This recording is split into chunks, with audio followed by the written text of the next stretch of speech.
Book 5 of Middlemarch is called The Dead Hand. In chapter 43, Dorothea visits Lydgate to ask about her husband's condition.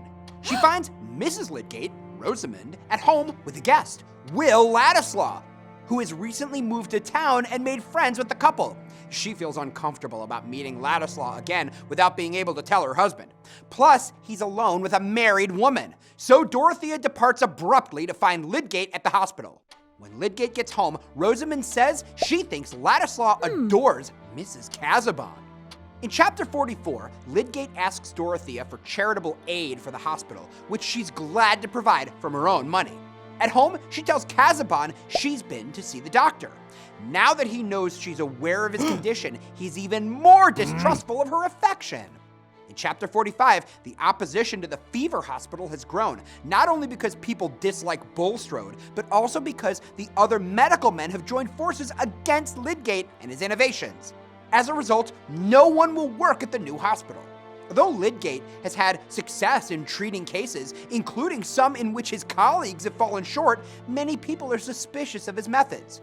At home, Rosamond tells Lydgate that his family thinks he has fallen below them as a medical man and confides that she doesn't think medicine is a nice profession.